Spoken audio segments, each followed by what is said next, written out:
అందరికీ నమస్కారం. తెలుగు కథల నిలయం ఛానల్‌కి స్వాగతం. పెళ్లివారి దగ్గర సెలవు తీసుకుని కళ్యాణ మండపం బయటకు వచ్చాడు విశ్వనాథం. అప్పటికే పార్కింగ్ ప్లేస్ నుంచి కారు తీసుకువచ్చి ఎంట్రన్స్ మెయిన్ గేట్ ముందు ఉంచాడు మాధవరావు. విశ్వనాథాన్ని చూడగానే డోరు తెరిచి స్నేహితుడిని చిరునవ్వుతో లోనికి ఆహ్వానించాడు. విశ్వనాథం ఎక్కి కూర్చోగానే కారు స్టార్ట్ చేశాడు. నిన్నిలా కలుసుకోవటం నాకు చాలా ఆనందంగా ఉందిరా విశ్వం. ఈ మాటలు ఫార్మాలిటీగా ఎంతమందితోనో చెప్పుంటాను. కానీ ఈసారేరా మనస్ఫూర్తిగా అంటున్నది. విశ్వనాథం భుజం మీద చెయ్యేసి ఆత్మీయంగా అన్నాడు మాధవరావు. మాధవరావు చేతిని తన చేతిలోకి తీసుకొని మృదువుగా ఒత్తాడు విశ్వనాథం. నాకు తెలుసు అన్న భావాన్ని వ్యక్తం చేస్తూ. తన ఊరి ప్రెసిడెంట్ గారి అబ్బాయి పెళ్లి ఇక్కడ, ఓ మిలిటరీ ఆఫీసరు గారి కూతురితో. ప్రెసిడెంట్ గారి బలవంతం మీద మగపెళ్లి వారితో కలిసి ఇక్కడికి వచ్చాడు. సిటీకి ప్రయాణం అనగానే మాధవరావు గుర్తుకొచ్చాడు. బాల్యం నుంచి ఓ వయసు వచ్చేదాకా తన మనసుకి అతి దగ్గరగా వచ్చిన మిత్రుడతను. కాలం తమని దూరం చేసినా ఆ చెలిమి తాలూకు కమ్మదనం మరుపుకు రాలేదింతవరకు. వచ్చే ముందర పాత డైరీలన్నీ వెతికి మాధవరావుకి ఫోన్ చేశాడు మొహమాట పడుతూ. నిన్ను చూడాలని ఉందిరా మాధవా. మన ఊరి పక్క ఉన్న టౌన్ తప్ప మరో ప్రదేశం ఎరగని వాణ్ణి. ఆ మహానగరంలో నిన్ను వెతుక్కుంటూ రాలేను. వీలైతే కళ్యాణ మండపానికి నువ్వొకసారి రాగలవా అని. తను చెప్పిన టైము కంటే ముందే పెళ్లి మండపంలో వాలాడు తన స్నేహితుడు. ఓపిగ్గా తను వచ్చే వరకు కాచుకునున్నాడు. కారెక్కించి తన ఇంటికి తీసుకువెళ్తున్నాడు. 60 రకాల పదార్థాలతో తిన్న పెళ్లి భోజనంతో కాదు, మిత్రుడి అభిమానంతో కడుపు నిండిపోయింది విశ్వనాథానికి. మన చిన్నతనం రోజులు గుర్తున్నాయా విస్సు? అడిగాడు మాధవరావు. ఆలోచనల్లో ఉన్న విశ్వనాథాన్ని కదిలించి, మరిచిపోయే కాలమా అది? మంద్రస్వరంతో అన్నాడు విశ్వనాథం. ఇద్దరి మనసుల్లోనూ చిన్ననాటి తీపి జ్ఞాపకాలు, ఆ పల్లెటూరు, ఆ వీధిబడి, తమ చెలిమి, జతగా చేసిన అల్లర్లు అలలు అలలుగా మెదిలాయి. ఆ జ్ఞాపకాలను తిరగతోడుకుంటూ ఆ పునశ్చరణలోని మధురిమని ఆస్వాదించటంలో సమయం ఎలా గడిచిందో ఇద్దరికీ తెలియలేదు. ఇల్లొచ్చేసింది. ఇల్లు అనొచ్చునా దాన్ని? ఊహు, బంగళా అనో భవనమనో అనాలేమో. కోటగోడకున్నట్లు అందమైన పెద్ద గేటు. హారన్ కొట్టగానే గేటు బార్లా తెరిచి సెల్యూట్ చేసి పక్కకు తప్పుకున్న వాచ్మెన్. సరాసరి పోర్టికోలో ఆగిన కారు. ఇక్కడ స్విచ్ నొక్కితే లోపలెక్కడో సంగీతం పాడిన అలారం. అన్నీ అపురూపంగా అనిపించాయి విశ్వనాథానికి. పల్లెటూరులో తమ ఇంటి కర్రగేటు, పేడతో కల్లాపి జల్లిన వాకిలి తలుచుకుంటే మరేను. తలుపు తీసిన భార్యను, నీ చెల్లెలు భువనేశ్వరి, చిరునవ్వుతో పరిచయం చేశాడు మాధవరావు. రండి అన్నయ్య, మీ ఫోన్ వచ్చిన దగ్గర్నుంచి మీ ఫ్రెండ్ భూమి మీద నిలవటం లేదు, నన్ను నిలబడనీయటం లేదు. మందహాసం చేస్తూ స్వాగతం పలికింది భువనేశ్వరి. తెల్లటి సాటిన్ నైటీ, బాబ్డ్ హెయిర్, చక్కటి వర్చస్సు. 50వ పడిలో కూడా ఇంత ఆకర్షణీయంగా ఉండొచ్చని ఆమెను చూశాకే తెలిసింది విశ్వనాథానికి. ఏసీ గదిలో మెలకువ వచ్చింది విశ్వనాథానికి. తెల్లవారుజాము 4 గంటలకు కోడికూతతో కాదు, good morning Vissu, bed coffee అలవాటుందా అంటున్న మాధవరావు మేలుకొలుపుతో 8 గంటలకు. బుద్ధి తెలిసి ఇంత ఆలస్యంగా లేవటం ఇదే ప్రథమం. ఏసీ చల్లదనం మహత్యం. అబ్బురు పడుతూనే మిత్రుడితో బెడ్ కాఫీ అక్కర్లేదని చెప్పి అటాచ్డ్ బాత్రూం కేసి నడిచాడు విశ్వనాథం. పడగ్గది సౌందర్యం హాయిగా తోస్తే బాత్రూం సామగ్రి పజిలనిపించింది ఆయనకి. గోడంతా పరుచుకున్న ఆ అద్దమేమిటి, ఆ బాత్టబ్బేమిటి, షవరు, షేవరు, గీజరు, లోషన్లు, క్రీములు. అబ్బబ్బబ్బబ్బా, బాత్రూం లుక్ కూడా ఇంత వైభవమా అని విస్తుపోయాడు. పెరట్లో దూరంగా ఓ మూలన సిమెంట్ రాళ్లతో కట్టిన తమ స్నానాల గదెక్కడా, ఇదెక్కడా, ఓహోహోహో అని కూడా అనుకున్నాడు. ఆ ఒక్కసారే కాదు, ఎన్నో అత్యంత ఆధునిక సదుపాయాలున్న వాళ్ళ వంటగది, అదే కిచెన్ని చూసినప్పుడు, కళాత్మకంగానే కాదు, ఖరీదైన అలంకారాలున్న డ్రాయింగ్ రూమ్ని చూసినప్పుడు మరీ మరీ ముగ్ధుడైపోయాడాయన. ఆ హాలు ఊరంత ఉంది. హాల్లో ఆ ఉయ్యాల బల్ల ₹1,00,000 ఆ ఊగే కుర్చీ, ఆ సోఫా సెట్టు. కూర్చుంటే అడుగులోతు పూలగుట్టలోకి దిగిపోతున్నట్టుంది. అవెన్ని లక్షలు చేస్తాయో. ఇల్లంతా పాలరాయి, ఇంటి ముందు 2 కార్లు. ఇంటి చుట్టూ గార్డెను. ఇన్ని అమర్చుకోవాలంటే ఎంత సంపాదించాలి? దానికి ఎంత కష్టపడి ఉండాలి? తెగ ముచ్చట పడిపోయాడు విశ్వనాథం స్నేహితుడి ప్రయోజకత్వానికి. బ్రేక్‌ఫాస్ట్‌కి అప్పటికప్పుడు బ్రెడ్ స్లైసెస్‌ని టోస్ట్ చేసి, నైస్‌గా నైఫ్‌తో బటర్ అప్లై చేసి, పింగాణీ ప్లేట్లలో పెట్టి, జామ్ వేసి భర్తకి, విశ్వనాథానికి ఇచ్చింది భువనేశ్వరి. ఒళ్ళు అలవకుండా, కట్టిన బట్ట నలగకుండా, అంత నీటుగా, అంత టేస్టుగా పలహారం తయారైపోవడం తెగ నచ్చేసింది విశ్వనాథానికి. 10:00కల్లా గాగుల్సు, ఐ హీల్స్‌తో తయారైపోయింది భువనేశ్వరి. సారీ అన్నయ్య. నాకు కూడా మీతో స్పెండ్ చేయాలనే ఉంది. కానీ నేనివాళ తప్పకుండా అటెండ్ అవ్వాల్సిన బోర్డు మీటింగ్ ఉంది. తొందరగా రావటానికి ట్రై చేస్తాను. సరేనా? బాయ్. See you. విశ్వనాథం నొచ్చుకోకుండా క్షమాపణలు చెప్పేసి వెళ్ళిపోయింది. నేను మాత్రం నా ప్రోగ్రామ్స్ అన్నీ క్యాన్సిల్ చేసేయమని మా ఆఫీస్‌కి ఫోన్ చేసేశాన్రా విస్సు. ఈ 2 రోజులు నిన్నొదిలిపెట్టను చెప్పాడు మాధవరావు. కృతజ్ఞతగా చూశాడు విశ్వనాథం. మర్నాడు భువనేశ్వరి కూడా ఇంట్లోనే ఉండిపోయింది. భార్యాభర్తలిద్దరూ ఆ రోజంతా విశ్వనాథానికి పూర్తి కంపెనీ ఇచ్చారు. ఉదయాన్నే భువనేశ్వరి సింపుల్‌గా వెజిటబుల్ పలావ్, టమాటో సూప్ తయారు చేసింది. బ్రేక్‌ఫాస్ట్ చేసేటప్పుడే మాధవరావు తాము విడిపోయిన దగ్గర్నుంచి ప్రారంభించి, తన చదువు, ఆ తర్వాత అందివచ్చిన అవకాశాలు, పైపైకి ఎగిసిన తన అంతస్తు క్లుప్తంగానే అయినా దాపరికం లేకుండా చెప్పుకొచ్చాడు. ఆ పైన కాలేజీ రోజుల్లో భువనేశ్వరితో పరిచయం, ప్రణయం, పరిణయాలను మధ్య మధ్య భువనేశ్వరి విసిరే చెనుకులకు తన చలోక్తులు జోడిస్తూ రసవత్తరంగా వినిపించాడు. విశ్వనాథాన్ని ఆకర్షించినవి ఆ విశేషాలే కాదు, ఆ దంపతుల అన్యోన్యత. ఇంకా ప్రేమికుల్లానే ఉన్నారు వాళ్ళు. నవ్వుకుంటూ జోక్స్ వేసుకుంటూ. చాలా ఆశ్చర్యంగా ఉందాయనకి. ఆయన ఇల్లాలు మేనమామ కూతురే. ఇప్పటికీ ఆయన్ని చూడగానే భుజం చుట్టూ చెంగు లాక్కుంటుంది మరి. ఆ రోజు మధ్యాహ్నం భోజనాలయ్యాక కంప్యూటర్‌కి వెబ్‌కామ్ కనెక్ట్ చేసి, విశ్వనాథాన్ని అమెరికాలో డాక్టరుగా ఉన్న కొడుకు దగ్గరికి, కెనడాలో రీసెర్చ్ చేస్తున్న కూతురి దగ్గరికి తీసుకెళ్ళాడు. వాళ్ళతో మాట్లాడించాడు. అల్లుణ్ణి, కోడల్ని పరిచయం చేశాడు. మనుమలతో హాయ్ చెప్పించాడు. అనుకున్న వెంటనే మీట నొక్కితే చాలన్నమాట. పిల్లల్ని చూసుకోవచ్చు. ఎదురు బొదురు కూర్చొని మాట్లాడుకోవచ్చు. దగ్గర లేరన్న చింతేముంటుందిక. అరటిపండు ఒలిచి అరచేతిలో పెట్టుకున్న చందాన జీవితాన్ని ఇంత సమర్థంగా మలుచుకోగలిగిన తన స్నేహితుడి వంక ప్రశంసగా చూశాడు విశ్వనాథం. ఆ రాత్రికే తిరుగు ప్రయాణం. భార్యాభర్తలిద్దరూ స్టేషన్‌కి వచ్చారు.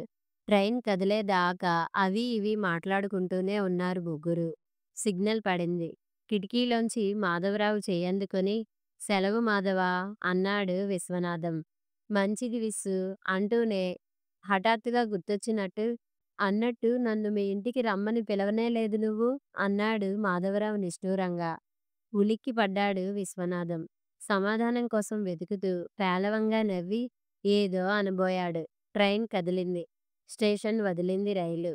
కార్నర్ సీట్లో కూర్చొని చీకట్లోకి చూస్తూ ఏమని ఆహ్వానించను నిన్ను మాధవా? ఏమున్నదని నా ఇంట్లో? వాకిట్లో మట్టి, పెరట్లో గొడ్లు విరక్తిగా అనుకున్నాడు విశ్వనాథం. కాని వద్దనుకున్నది జరగ్గూడదనేమీ లేదుగా. కర్రగేటు తెరుచుకొని ఆ ఇంటి ముంగిట్లోకి అడుగుపెట్టాడు మాధవరావు. గేటు దగ్గర్నించి ఇంటి ముందున్న మెట్ల దాకా పల్లాల నిండా పూలు నింపుకొని ఆహ్వానించడానికి సిద్ధంగా ఉన్న కన్నెపిల్లల్లా ఉన్నాయి దారికి రెండు పక్కలా విరబూసి ఉన్న బంతి చెట్లు. పచ్చ మట్టితో అలికిన వాకిలి, కాన్వాస్ మీద పేరు తెలియని చిత్రకారినెవరో శ్రద్ధగా చిత్రించినట్టుంది రంగవల్లిక. 4 అడుగులు ముందుకు వేశాడు. ఎదురుగుండా పాతబడినా దిట్టంగా ఉన్న మండువాలోగిలి. పసుపు కుంకుమలు పెట్టిన మండిగంతో పవిత్రంగా కనబడుతోంది సింహద్వారం. ఇంటి ముందున్న వరండాలో కూర్చొని పాలేరు ఏదో చెబుతుంటే వింటున్నాడు విశ్వనాథం. అనుకోకుండా ప్రత్యక్షమైన స్నేహితుణ్ణి చూసి ఆశ్చర్యంతో, ఆనందంతో తల మునకలయ్యాడు. "ఓరి ఓరి ఓరి ఓరి! నువ్వే నువ్వేనా?" అంటూ మాటలు పెగలనంత సంభ్రమంతో ఎదురు వెళ్ళి పొదవి పట్టుకుని మిత్రుణ్ణి వరండా మెట్లెక్కించాడు. ఏదో కంగారు. చెప్పా చెయ్యకుండా దర్శనమిచ్చిన ఈ అతిథి దేవుణ్ణి ఏ ఆసనం మీద ఆసీనుణ్ణి చెయ్యటమా అని. ఈ లోపల మాధవరావు గుమ్మం పక్కనే వేసున్న సింహాసనం లాంటి పాతకాలం వాలుకుర్చీలో కూర్చుంటూ ఇది మీ నాన్నగారిది కదూ! చిన్నప్పుడు దీనిలో కూర్చోవాలని మహా కోరికగా ఉండేది సుమా! అన్నాడు హాయిగా నవ్వుతూ. అప్పటికి స్థిమితపడి కుశల ప్రశ్నలు వేశాడు విశ్వనాథం. ఆ తర్వాత వంశీ! వంశీ! అని లోపలున్న కొడుకుని కేకేసి, మన మాధవరావు మావయ్యరా అని వంశీకి, వీడు మా వంశీ అని మాధవరావుకి ఒకరికొకర్ని పరిచయం చేశాడు. వంశీ మాధవరావుతో మర్యాదపూర్వకంగా 2 నిమిషాలు మాట్లాడి, నాన్నా! మామయ్య వచ్చారుగా, మీరింట్లో ఉండిపోండి. తోటకి నేను వెళతాలెండి. పొలంలో మందు రేపు కొట్టించొచ్చు, తొందర లేదు అని తండ్రితో చెప్పి, లోపలికి వెళ్ళి తల్లికి కబురందించి, పాలేరుని వెంటబెట్టుకుని బయటకు వెళ్ళిపోయాడు. వీణ్ణి బాగా చదివించి పెద్ద ఉద్యోగస్తుణ్ణి చేయాలనుకున్నానురా మాధవా! ఊహూ! మిమ్మల్నొదిలి వెళ్ళనని భీష్మించి కూర్చున్నాడు. సముద్రాలు దాటించాలని నాకున్నా, పొలిమేర దాటని గీత వాడి నుదుట రాసుంటే ఏం చెయ్యగలం? అగ్రికల్చర్ బీఎస్సీ చదివి నా దగ్గరే ఉండిపోయాడు. వెళుతున్న కొడుకుని చూస్తూ కొంచెం నిరాశగా అన్నాడు విశ్వనాథం. సరిగ్గా అదే సమయంలో నువ్వుండు నాన్నా నే చేసుకొస్తాను అని సమయానికి అందాసరయ్యే కొడుకు అందుబాటులో ఉండటం ఎంత భాగ్యం అనుకుంటున్నాడు మాధవరావు. విశ్వనాథం మాటలు విని నవ్వుకున్నాడు. ఇంతలో మంచినీళ్ళ గ్లాస్ తీసుకుని వచ్చింది విశ్వనాథం భార్య సుమతి. నేత చీర, పసుపు రాసిన మొహం, కుంకుమ బొట్టు, భుజం చుట్టూ కొంగు, సౌమ్యమైన చూపు పార్వతీదేవిలా ఉంది. నమస్కారం చేశాడు మాధవరావు. పరిచయాలు, పరామర్శలు పూర్తయ్యాయి. ఇక్కడే కూర్చోబెట్టేశారేమిటి? లోపలికి రండి. పలహారం చేద్దురుగాని భర్తని హెచ్చరించి వెళ్ళింది సుమతి. పద, మిగతా వాళ్ళని కూడా చూద్దువుగాని లోపలికి దారితీస్తూ అన్నాడు విశ్వనాథం. సావడి వెనకాలన్న వంటింటిలోంచి ఆడపిల్లల నవ్వులు, కబుర్లు వినపడుతున్నాయి. విశ్వనాథం 2 అడుగులు అటుగా వేశాడు. శర్వాణి అన్న ఆయన పిలుపు పూర్తవలేదు. తూనీగలా వచ్చేసింది శర్వాణి. అని పరిచయం చేయకుండానే నమస్కారం బాబాయ్ గారు, బాగున్నారా అని పలకరించి, మా మామయ్య మీ ఇంటికి వెళ్ళొచ్చిన దగ్గర్నుంచి మీ గురించి, మీ ఇంటి గురించి పొగడని రోజు లేదంటే నమ్మండి. అంతెందుకు, మీ ఇంట్లో ఏ మూల ఏమున్నదో మాకంతా కంఠోపాఠమైపోయిందనుకోండి అంది నవ్వేస్తూ. అలా గలగలా మాట్లాడేస్తున్నా పక్కనున్న చిన్న టేబుల్ సర్ది, కుర్చీలు 2 దగ్గరగా లాగి, నీళ్ళ జగ్గు 2 గ్లాసుల్లో పెట్టేసి, వాళ్ళు టిఫిన్ తినడానికి రెడీ చేసేసింది. ఆ అమ్మాయి చురుకుతనం, ఇప్పుడు చూసిన తనని బాబాయ్ అంటూ ఆత్మీయంగా వరసలు కలిపేసి కల్లా కపటం లేకుండా మాట్లాడేయటం మాధవరావునెంతో ఇంప్రెస్ చేశాయి. ఆ క్షణంలో శార్వాణిని తన కొడుకు భార్యతో పోల్చకుండా ఉండలేకపోయాడు. ఒక పెద్ద కార్పొరేట్ సంస్థలో ఉన్నత పదవిలో ఉన్న తార తమతో కూడా రిజర్వ్డ్‌గా ఉంటుంది. తనని, భువనని పేరు పెట్టే సంబోధిస్తూ ఉంటుంది. కాకపోతే పేరు చివర అంకుల్ అని, ఆంటీ అని చేరుస్తుంటుంది. అయినా ఆ అమ్మాయిని తప్పించటమెందుకు? వాళ్ళక్కడ, తామిక్కడ, తాము దగ్గరయ్యే ఆస్కారమెక్కడా? పలహారం ప్లేట్లు వచ్చేశాయి. ఆలోచనలు ఆగాయి. పెసరట్టు, జీడిపప్పు ఉప్మా, చందమామల్లాంటి ఇడ్లీలు, చిన్న గిన్నెతో గుమగుమలాడే నెయ్యి, అల్లం పచ్చడి. చూడగానే ఆకలి విజృంభించింది మాధవరావుకి. ఎన్నాళ్ళయింది ఇలాంటి టిఫిన్ తిని? ఇక్కడ కరీం టీ కొట్లో బన్ను తప్ప బ్రెడ్ దొరకదురా అంటున్నాడు విశ్వనాథం బిడియపడుతూ. మళ్ళీ నవ్వొచ్చింది మాధవరావుకి. గ్లాసులతో కాఫీ తెచ్చింది సుమిత్ర. నడికట్టుతో, పసుపు నలుగు పెట్టుకున్న ఒంటితో, చెవుల్లో దూది పెట్టుకుని, సిగ్గుపడుతూ తలదించుకుని వచ్చే కూతుర్ని ఆపేక్షగా చూపించి, మా అమ్మాయి సుమిత్ర బాలింతరాలు, బాబుకి నెల వెళ్ళింది అన్నాడు విశ్వనాథం. ఇంటికి అతిథులొస్తే పసివాళ్ళని చేతికివ్వటం పల్లెటూరి ఆనవాయితీ. సుమిత్ర కొడుకుని విశ్వనాథం ఎత్తుకువచ్చి జాగ్రత్తగా మాధవరావు ఒళ్ళో పడుకోబెడుతూ, ఇడిగో మా బుజ్జి మనవడు మురిపెంగా అన్నాడు.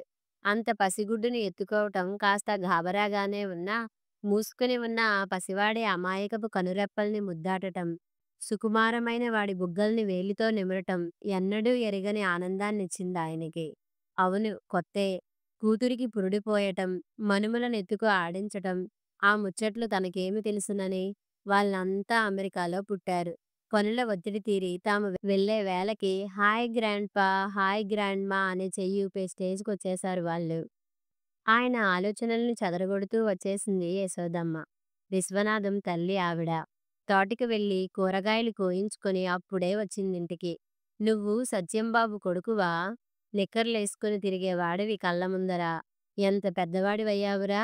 పొంగిపోతూ చెంపలు నిమిరి మెటికలు విరిచింది యశోదమ్మ. వయస్సెంత మీద పడినా తల్లి లాలన పసివాళ్ళని చేస్తుంది ఎవరినైనా. తల్లిలాంటి యశోదమ్మ స్పర్శ అమ్మ మాత్రమే తీసుకోగల ఆ చనువు కళ్ళల్లో చెమ్మచేరింది మాధవరావుకి. యశోదమ్మ అతని యోగక్షేమాలడిగింది. కుటుంబ బాగోగులు విచారించింది. ఇటుగా వచ్చిన కారణాన్ని ఆరా తీసింది. కారణం చిన్నదే. అతని తాతగారి ఆస్తి స్వల్పమైనదే.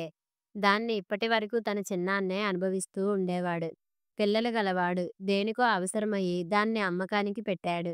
దానికి తన సంతకం అవసరమయిందట. పినతండ్రి ఒత్తిడి వల్ల ఇటు రాక తప్పలేదు. నిన్ననే ఆ పని పూర్తయింది. ఇంత దూరం వచ్చి మిత్రుణ్ణి చూడకుండా వెళ్ళబుద్ధి కాలేదు. దానికి తగ్గట్టే కారు ట్రబులిచ్చింది. చీకటిలో డ్రైవర్ని స్పేర్ పార్టుల కోసం టౌనుకి పంపి తను ఇటు వచ్చాడు. మంచి పని చేశావు మనస్ఫూర్తిగా అంది యశోదమ్మ. ఈ పూట నా చేతి వంట రుచి చూద్దువుగాని. నీకు పెసరు పూర్ణాలు, ఆవపెట్టిన పులిహోర ఇష్టం నాకు తెలుసు అంటూ లేచింది. ఆవిడ జ్ఞాపక శక్తికి, ఓపిక్కి విస్తుపోతూ మీకెందుకమ్మా శ్రమ అని మాధవరావు వారించినా వినిపించుకోలేదావిడ. చూశావుగా అది వరస. ఒక్క క్షణం ఖాళీగా ఉండదు. అమ్మదే పెద్ద బెంగైపోయిందిరా మాధవ. నాన్న పోయాక ఆరోగ్యం బాగా దెబ్బతింది. 2 రోజులు లేస్తే 4 రోజులు పడక పెడుతుంది. అమ్మ పడుకుంటే నాకు పిచ్చెత్తినట్టుగా ఉంటుందనుకో. కాస్త విశ్రాంతి తీసుకోమ్మా అంటే వినదు. విశ్వనాథం విసుగులో తల్లి మీద అంతులేని అభిమానమే కనిపించింది. అమ్మా నాన్నల సంరక్షణలో నిశ్చింతగా ఎదగటం, ముదిమిలో వారిని తన సంరక్షణలో సేద తీర్చటం మనిషికి గొప్ప తృప్తినిస్తుంది. ఆ తృప్తి విశ్వనాథం మొహంలో ప్రస్ఫుటంగా కనిపించి అసూయగా అనిపించింది మాధవరావుకి. ఆ భాగ్యం తనకు దక్కలేదు. చిన్నప్పుడే చదువు పేరిట వారికి దూరంగా పెరిగాడు. తను ఎంబీఏ చేస్తూ అమెరికాలో ఉన్నప్పుడు వారిని పూర్తిగా పోగొట్టుకున్నాడు. జీవితంలో ఎన్ని విజయాలందుకున్నా ఆ లోటు ఏ మూల నుంచో తనను వెక్కిరిస్తూనే ఉంటుంది. అన్నట్టుగానే అరిటాకు నిండా ఆధరువులు నింపి భోజనానికి పిలిచింది యశోదమ్మ. చల్లటి నూతి నీళ్లతో కాళ్ళు కడుక్కొని వాల్చి ఉన్న పీట మీద పాత పద్ధతిలో బాసింపట్టు వేసి కూర్చున్నాడు. ముందున్న ఆకులో అన్నీ తనకిష్టమైనవే. తిని అన్నాళ్ళు కాదు కాదు ఎన్నేళ్ళయిందో. బ్లడ్ ప్రెషరు, షుగరు, పథ్యం, డైటింగు లాంటి అభ్యంతరాలన్నీ ఆ రోజుకి పక్కకి పెట్టేసి యశోదమ్మ పక్కనే కూర్చుని కొసరి కొసరి వడ్డిస్తుండగా పదార్థాల మీదకి దాడి చేశాడు మాధవరావు. సహపంక్తినే ఉన్న విశ్వనాథం మటుకు ఏం తింటున్నాడో ఏమిటో అంతుపట్టడం లేదు. ఒళ్ళోనేమో మనవరాలు, వీపు మీద ఉప్పు బస్తా ఊగుతూ మనవడు. చేతికి తీసుకున్న ముద్ద నోటిదాకా రానీయటం లేదు వాళ్ళు. పులుసులో ముక్క పెట్టమని ఒకరు, పులిహోరలో జీడిపప్పు పెట్టమని ఒకరు మారం. అవన్నీ ఏరి ఏరి వాళ్ళకి మార్చి మార్చి తినిపించటంతోనే సరిపోతుంటే ఇంకెక్కడ తిండి? అయినా విసుగంటూ కనిపించదేం విశ్వనాథం మొహంలో. పైగా ఎంతో ఇష్టమైన పని చేస్తున్నట్టు చిరునవ్వు. అతి కమనీయంగా ఉన్న ఆ దృశ్యాన్ని పదే పదే చూడబుద్దయింది మాధవరావుకి. ఆధునిక జీవితం సున్నితంగా మనసును ఆహ్లాదపరిచే ఇలాంటి ఆనందాలన్నింటినో తనకి మిస్ చేసింది. ఎవరూ చూడకుండా నిట్టూర్చాడు మాధవరావు. సాయంత్రం అలా తోటలకేసి వెళ్లారు. కొబ్బరి బొండాలు తెంపించి నీళ్లు తాగారు. రాత్రికి పడమటి వైపు గదిలో స్నేహితులిద్దరికీ పక్కలు పరిచింది శర్వాణి. డబుల్ కాట్ లేదు. డన్లప్ పరుపులు లేవు. ఏసీ అసలే లేదు. ఉన్న ఒక్క ఫ్యాను గర్రుమంటూ పెద్దగా శబ్దం చేస్తుంటే అది కూడా ఆపు చేయించాడు మాధవరావు. పారిజాతం పూలమించి సుగంధాలు మోసుకొచ్చి పడమటి వైపున్న కిటికీలోంచి విసిరి విసిరి రుబ్బుతోంది గాలి. సావిడి పక్క గదిలోంచి పసిపాప ఉంగా ఉంగా ఊకుళ్ళు ఉయ్యాల ఊపుతూ సన్నని స్వరంతో అమ్మమ్మ పాడే రామలాలి జోలపాట, సన్నగా సాంబ్రాణి వాసన. పక్క మీద వాలిన 10 నిమిషాల్లోనే విశ్వనాథం చెబుతున్న కబుర్లు వినిపించటం మానేశాయి మాధవరావుకి. మెలకువ వచ్చేసరికి కారు వచ్చేసింది మావయ్య చెబుతున్నాడు వంశీ. గంటలో తయారైపోయాడు. అతన్ని సాగనంపడానికి ఇంటిల్లపాది కారు దగ్గరికి వచ్చారు. పేరు పేరున అందరితో వెళ్ళొస్తానని చెప్పాడు మాధవరావు. అరిసెలు, సున్నుండలు ప్యాక్ చేసి కారులో పెట్టింది శర్వాణి. అమ్మాయిని మా పిండి వంటని రుచి చూడమను నాయనా చెప్పింది యశోదమ్మ. నవ్వి కారెక్కాడు మాధవరావు. కారు కదిలింది. తల బయటపెట్టి చెయ్యి ఊపుతూ వెళ్ళొస్తానురా విశ్వం అన్నాడు మాధవరావు. దగ్గుత్తికపడి మాట రాక తల ఊపాడు విశ్వనాథం. మాధవరావు కళ్ళ ముందు నుంచి మమతల కోవెలలాంటి ఆ ఇల్లు, మమకారాలు పంచటం తప్ప మరే డాంబికాలు ఎరగని ఆ కుటుంబం, ప్రశాంతమైన ఆ ఊరు మెల్లమెల్లగా జరుగుతూ కనుమరుగవుతున్నాయి. ప్రేమానురాగాలు పంచిపెట్టే నా అన్న వాళ్ళంతా చుట్టూరూ ఉంటే అష్టైశ్వర్యాలెందుకు? ఉన్నదానిలో తృప్తిగా ప్రశాంతంగా బతకటం కంటే సుఖమెక్కడుంది? వాటిని శాశ్వతంగా పొందగలిగిన విశ్వనాథం ఎంత అదృష్టవంతుడు అనుకున్నాడు మాధవరావు. దూరమైపోతున్న కారును చూస్తూ. ఈ దుమ్ము ధూళి మోటుతనం అనాగరికం వీటన్నింటినీ వదిలించుకొని స్పాంజీ పరుపులు పట్టు తివాచీలు ఉన్న మేడల్లోకి, కంప్యూటర్లు నెట్టు ల్యాప్టాప్లు విమానయానాలు ఉన్న అద్భుత లోకంలోకి సాగిపోతున్న నా స్నేహితుడు మాధవరావెంత అదృష్టవంతుడు అనుకున్నాడు విశ్వనాథం. కథ సమాప్తం.